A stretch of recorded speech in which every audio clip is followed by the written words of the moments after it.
করা যাক। আজকে সন্ধ্যেবেলা মোচার চপ দিয়ে মুড়ি মেখে খাবো, কেমন? তোর আর উন্নতি হলো না। আজকে যদি মাছের চপ হয়ে যায় তবে কেমন হয় বল? না বাবা, আমি বেশি আবার আমিষ খেতে পছন্দ করি না। ভূত সমাজের কলঙ্ক। ওই দেখ গেছো, মানুষ যাচ্ছে, মানুষ। হ্যাঁ, ওর কাছ থেকে তেলে ভাজার গন্ধ আসছে। বাবারে বাবা, এই পুঁটির মায়ের একটু আক্কেল জ্ঞান নেই। এই ভর সন্ধেবেলা এই রাস্তা দিয়ে যাওয়াটা যে কত সমস্যা, কি যে বলবো।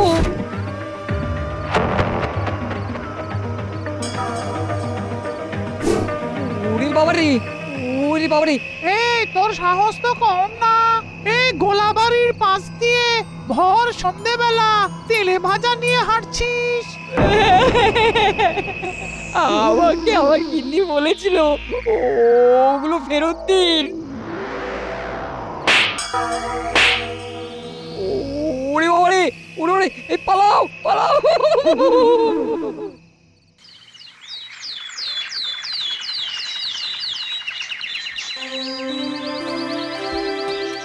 মহারাজ, মহারাজ, আমাদের আলুর চপ চুরি। মহারাজ, কালকে সন্ধেবেলা আমার বাবার কাছ থেকে আলুর চপ ভূতে কেড়ে খেয়ে নিয়েছে। আরে তোর বাবা কিছু খায়নি? হ্যাঁ, খেয়েছে তো ভূতের জ্বর, তাই কালকে রাত্রির থেকে খুব জ্বর। রাজবৈদ্য মশাই, আপনি একবার চলুন। ভূতে তোর বাবাকে কোথায় ধরেছিল? ওই তো গোলাবাড়ি মাঠের পাশে যে বাড়িটা আছে না, ওইখানে। ওরে বাবা রে বাবা, ও তো খুব ভয়ঙ্কর জায়গা। সন্ধ্যের পর থেকে ওখানে মানুষ তো দূর, পশু পাখিও যেতে ভয় পায়। মহারাজ, আমি বরং পুটির বাবাকে দেখে আসি। হ্যাঁ হ্যাঁ হ্যাঁ, যাও যাও।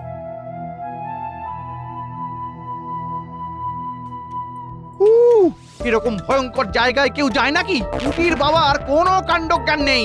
উফ, বাবারে বাবা, হ্যাঁ শুনেই কেমন গাটা তো ছমছম করছে। ভূতে কেউ বিশ্বাস করে নাকি? বাহ বাহ বাহ বাহ বাহ, গোপাল তুমি মনে হচ্ছে অনেক সাহসী। ভূতে ভয় পায় না। আপনার মতন ভীতু নাকি? ব্যাস, শুরু হয়ে গেল তর্ক। যদি তোমাকে কোনো ভূত ভয় দেখায় তবুও ভয় পাবে না? না, পাবো না। আর যদি পাও? তাহলে আমি আমার কান কেটে দেব। বেশ, ঠিক আছে ঠিক আছে। এমন কোনো দিন আসবে আর তুমি ভয় পাবে আর কান কাটবে। ভদ্রলোকের এক কথা, যদি ভয় পাই তাহলে আমি আমার কান কাটবো। হয়েছে হয়েছে, অনেক হয়েছে। আজ রাজসভা এখানেই শেষ। মন্ত্রীমশাই, আমাদের আপনি কি জন্য ডেকেছেন বলুন তো? আমার ভূত চাই, বুঝলি? আমার ভূত চাই, এমন ভূত যে আমার হয়ে কাজ করবে। ভূত আপনার হয়ে কাজ করবে? হ্যাঁ, আর গোপালকে ভয় দেখাবে। গোপাল একবার ভয় পেলেই কান কেটে দেবে বলেছে। সে কি মন্ত্রীমশাই, গোপাল এত বড় কথা সবার সামনে বলেছে? ইমা, ভরা রাজসভায় সবার সামনে বলেছে। তাহলে মন্ত্রীমশাই, আপনি ওই গোলাবাড়ির মাঠের সামনে চলে যান। সরাসরি ভূতের সাথে কথা বলে নেবেন। এই মাথা খারাপ নাকি? যদি উল্টে চটচাপ্পড় মেরে দেয় তাহলে পুটির বাবার মতন জ্বরে ভুগতে হবে। বাবা, কালকে সন্ধ্যাবেলায় ঘটেছে এই ব্যাপার। তাহলে তো অন্য কিছু ভাবতে হবে। মন্ত্রীমশাই, পেয়েছি। কি পেয়েছিস? আমি একজনকে চিনি, খুব ভালো করে চিনি। উনি ভূত নিয়ে গবেষণা করেন, ভূত তাড়াতেও পারেন। চলুন ওনার কাছে যাই। চল।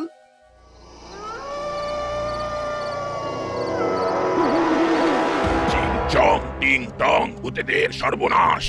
সর্বনাশ করতে হবে না বাবা, ভূতেদের দিয়ে কাজ করাতে হবে। হয়ে যাবে 10 মোহর লাগবে, কিন্তু 10 মোহর। এতগুলো মোহর কোথায় পাবো আমি? আপনি তো এই রাজ্যের মন্ত্রী মশাই, আপনার কাছে 10টা মোহর নেই? তাহলে এক কাজ করুন, একটা বাটি দিচ্ছি, বাইরে রাস্তার ধারে বসে ভিক্ষা করুন। আচ্ছা আচ্ছা আচ্ছা, দিচ্ছি দিচ্ছি দিচ্ছি। ও, সামান্য কটা মোহরের জন্য কি অপমান! নিন নিন, মোহর তো দিয়ে দিলাম, এবার কাজ শুরু করুন। চিং চং গিলিগিলি, ভূতেশ্বর আসো, আমার কাছে বসো। আসো ভূতেশ্বর, চিং চং। এবার বেটা গোপালের কান কাটা যাবে। অনেক লেগেছে, এবার জমবে মজা।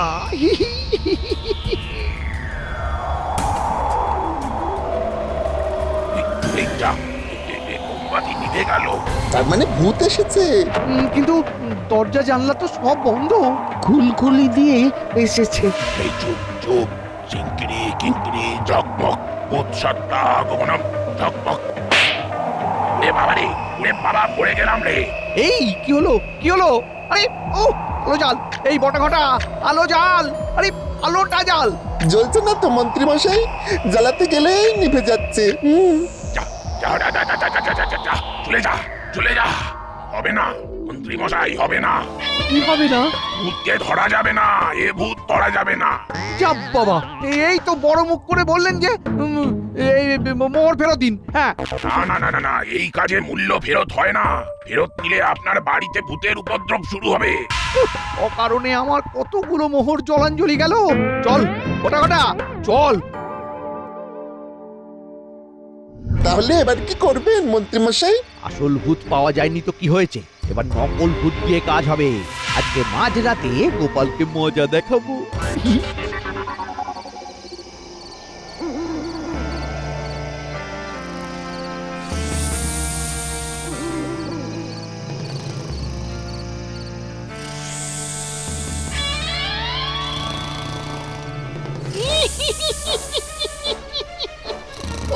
ও বাবা গো ঘরে ধোঁয়া, ঘরে ধোঁয়া। আজ আমি গোপালকে খাবো, চিবিয়ে চিবিয়ে খাবো। ভূত ভূত ভূত গো। এটা কোনো ভূতের কাজ না। ভূতেরা ভয় দেখাতে হলে নিজেই ঘরে আসবে, লগায় ঘুঁটে বাঁধবে না। তুমি চুপ করে থাকো, আমি দেখছি।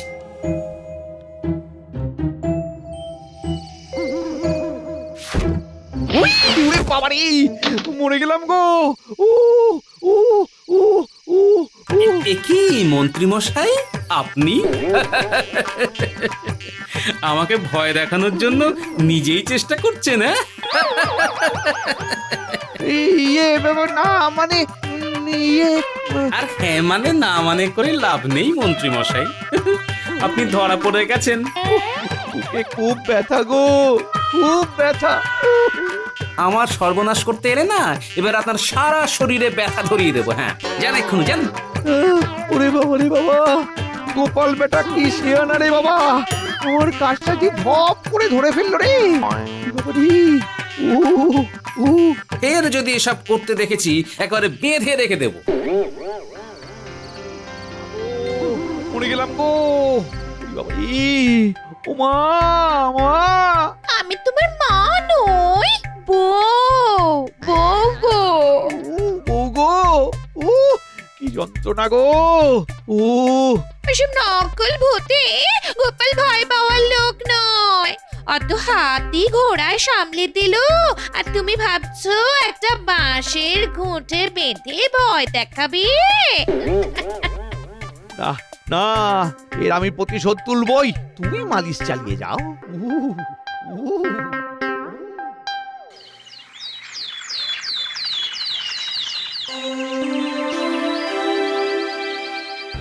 এ কি মন্ত্রী, তুমি অমন বুকে হাত দিয়ে দাঁড়িয়ে আছো কেন?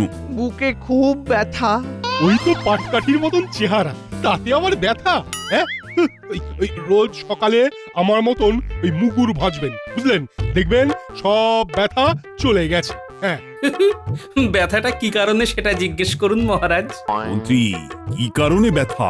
সেটা বলা যাবে না। না বাবা, কি এমন ব্যক্তিগত কারণ যে আমাকে বলা যাবে না? আমি বলছি মহারাজ, মন্ত্রী মশাই তো বলেছিলেন আমি যদি ভূতে ভয় পাই তাহলে আমাকে কান কাটতে হবে। তাই গতকাল রাতে মরে গেলাম গো। আমাকে ভয় দেখানোর জন্য নিজেই চেষ্টা করছেন। আপনি ধরা পড়ে গেছেন। খুব ব্যথা গো, খুব ব্যথা। ছি ছি ছি মন্ত্রী, তুমি গোপালকে ছোট দেখানোর জন্য এতটা নীচ হতে পারলে? ইয়ে না মানে আমি তো পরীক্ষামূলক ভাবে। মহারাজ, আমি ভাবছি আজ থেকে মন্ত্রী মশাইকে ভূত মন্ত্রী বলে ডাকবো। আমার গণনা বলছে খুব শীঘ্রই মন্ত্রীর সাথে ভূতের দেখা হবে, তাই আমরা সবাই ওনাকে ভূত মন্ত্রী বললেও সমস্যা নেই। হ্যাঁ, এই অপমান আর নেওয়া যাচ্ছে না। আমি চললাম, পরে সুস্থ হয়ে রাজসভায় আসবো। চললাম। ঠিক আছে ভূত মন্ত্রী। আরে বটা ঘটা, না আর এই অপমান নেওয়া যাচ্ছে না।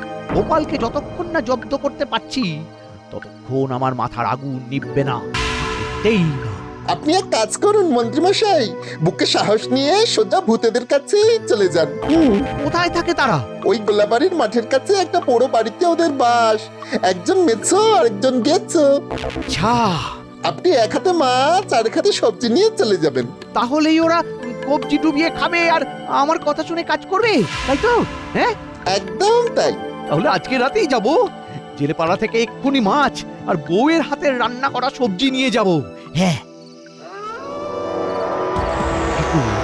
জয় ঠাকুর, জয় ঠাকুর, আমাকে কিছু করো না ভূত, কিছু করো না। কি সুন্দর টাটকা মাছের গন্ধ! আমি তো মোচার ঘন্টির গন্ধ পাচ্ছি। ওই দেখ, ওই লোকটা হাতি করে নিয়ে যাচ্ছে। কি রে, কি ভেবেছি এই টাটকা মাছ নিয়ে এত রাতের বেলায় আমাদের ডেরার সামনে দিয়ে গট গট করে হেঁটে চলে যাবি? ইয়ে না, মানে হেঁটে চলে যাব কেন? আপনাদের জন্যই তো নিয়ে এসেছি। আমি শুনেছি আপনাদের মধ্যে একজন মাছ আর একজন গাছ, না মানে সবজি পছন্দ করেন। বাবা, তুই তো দেখছি খুব ভালো ছেলে। দে দে, চটপট খেয়ে নি।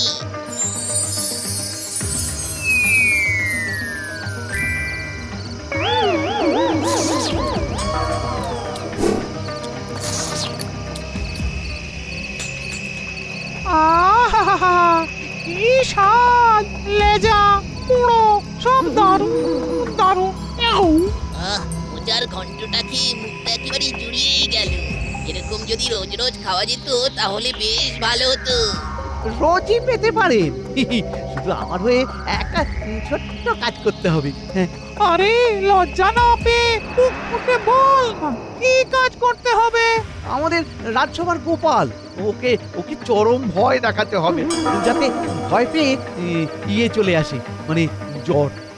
ও এই ব্যাপার, কোনো সমস্যা নেই। এমন ভয় দেখাবো মাথার চুল খাড়া হয়ে যাবে। তা বেটাকে কিরকম দেখতে, বাড়িটা কোথায় সেসব বল। হ্যাঁ, এই সোজা এই রাস্তা ধরে চলে যাবেন, তারপর এই। কোনো ব্যাপার না, তুই শুধু আমাদের এরকম খাইয়ে যাবি আর আমরা ওই গোপালকে ভয় দেখিয়ে যাব।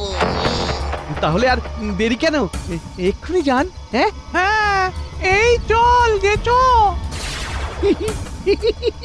এবার গোপাল বুঝবে মজা।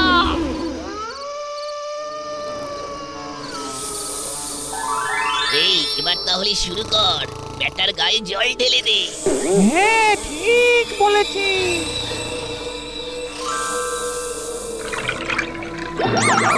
ওরে বাবারে! এই এই গিন্নি, তুমি আমার গায়ে জল ঢালে কেন? ধুর, তুমি কি বাজে কথা বলছো? আমি কখন জল ঢাললাম? তাহলে কি করলো? পুরো ভিজে গেলাম তো। এবার কি করবি বুঝতে পারছিস না, তাই তো? আমরা দুজন এবার তোকে চিবিয়ে খাবো। মন্ত্রী বলেছে তোকে ভয় দেখাতে, আর ভয় নয়, তোকে আস্ত চিবিয়ে খাবো। ঠাকুর, ভূত, এবার কি হবে গো? রে বাবা, রে বাবা, এ তো দেখছি সত্যি সত্যি ভূত ঘরে ঢুকে পড়েছে। এবার দেখ তোর ঘর বাড়ি কেমন লন্ড ভন্ড করি। এটা কিন্তু খুব খারাপ হচ্ছে। আমার মুখে মুখে কথা বলা হচ্ছে। ওই গোলাবাড়িতে সন্ধেবেলা থেকে আমাদের রাজত্ব চলে, বুঝলি?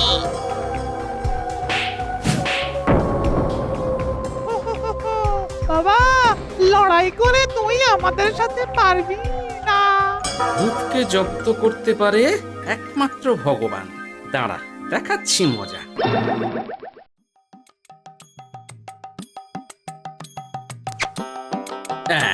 নে, এবার নে। হে ঈশ্বর, তুমি এবার দেখাও তোমার শক্তি নে, নে। এই ওরে বাবা রে, এই পালা গেছো পালা। বাবারে বাবা, চলে গেল, ছাই হয়ে গেল, পুরো বুকের ভেতরটা জ্বলছে। ওরে বাবা, চলে গেল।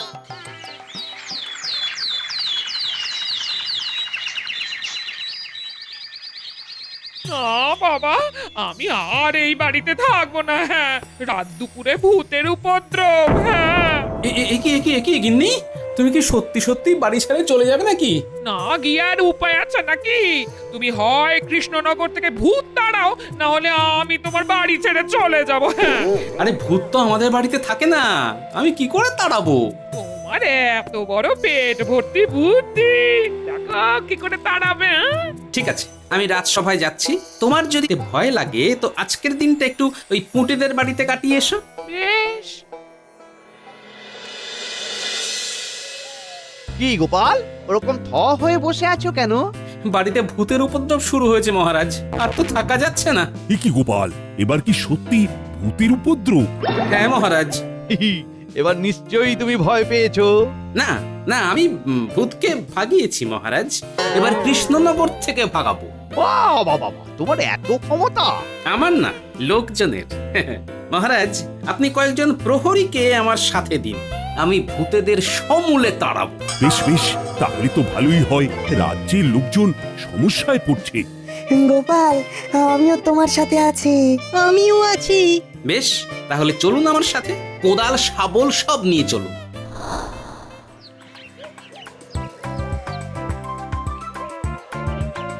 এই হচ্ছে ভূতেদের ঠিকানা। রাত হলেই ভূতেদের এখানে আবির্ভাব হয়। আমাদের আজকে বেলার মধ্যেই এই পুরো আগাছা সাফ সাফাই করে ফেলতে হবে, তারপরে এই বাড়ির চারিদিকে শান্তির জল ছেটাতে হবে। ঠিক আছে গোপাল। তাহলে এক্ষুনি কাজ শুরু করুন।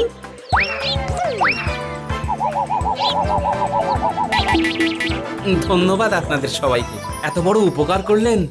এ তো আমাদেরই কাজ গোপাল। তুমি জনগণের বিপদে সব সময় পাশে থাকো, আর আমরা তোমার পাশে থাকবো না, তা হয় নাকি? ঠিক আছে, তোমরা এবার এসো। হ্যাঁ, এবার আমি কিছুক্ষণ এখানে একা থাকবো।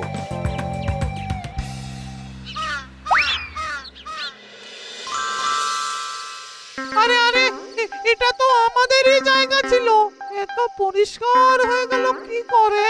এই পরিষ্কার জায়গায় আমরা থাকবো কি করে রে? এটা তো ভুতুরে জায়গা মনেই হচ্ছে না, এভাবে থাকা যায় নাকি?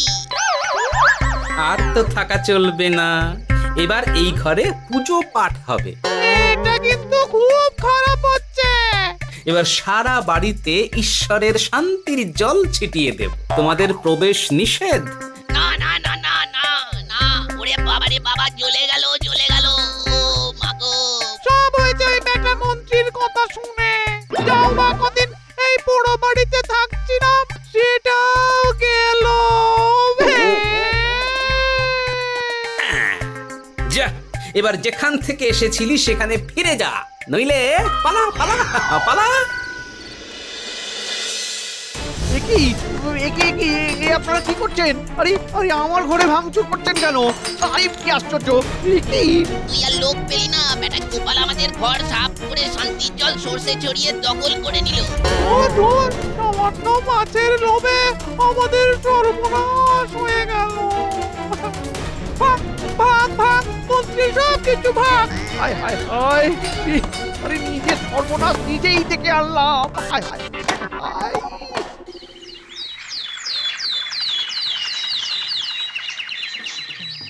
মহারাজ, সব সমস্যার সমাধান হয়ে গেল। ভূতেদের ভাগিয়ে দিয়েছি। আমাকে ভয় দেখাতে এসেছিল। ভাগালে ঠিক আছে, কিন্তু আমার সর্বনাশ করলে কেন? কারণ ওদের তো আপনিই আমার বাড়িতে পাঠিয়েছিলেন। সাব্বাস গোপাল, সাব্বাস। কিন্তু গোপাল, তুমি যদি ভয় না পাও তাহলে তুমি ভূতেদের ভাগালে কেন? এই তো মহারাজ, আসল জায়গায় চেপে ধরেছেন। গোপাল তার মানে ভূতে ভয় পেয়েছে।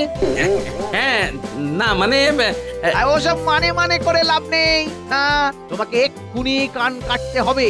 ভদ্রলোকের এক কথা, বুঝলে? হ্যাঁ গোপাল, তুমি অনেক বুদ্ধির খেলা দেখিয়েছো, কিন্তু আজ তুমি হারবে। হ্যাঁ, আর আমরা সেটা দেখবো। দাঁড়ান মহারাজ, গোপাল যখন কথা দিয়েছে, গোপাল কথা রাখবে। আপনি একটা কাগজ কলম আনতে বলুন। আরে কাগজ কলম দিয়ে কি হবে? ছুরি তরোয়াল লাগবে তো। আহ, যেটা বলছি আনতে বলুন না। এই কে আছো? একটা কাগজ কলম এনে গোপালকে দাও।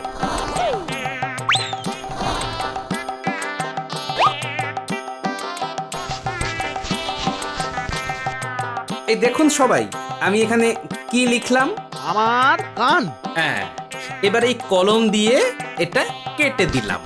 হয়ে গেল আমার কান কাটা। হ্যাঁ নয়, হ্যাঁ আমি বলেছিলাম আমার কান কাটবো, তাই লিখে আমার কান কেটে দিলাম। আমি তো বলিনি আমার শরীরে আমার মাথার সাথে যুক্ত রক্ত মাংসে গড়া কান ছুরি দিয়ে কাটবো। কি হ্যাঁ? এই দূর দূর দূর। এই আরে গোপাল এবারেও বাজিমাত করে দিল। সত্যি গোপাল, তোমার জবাব নেই।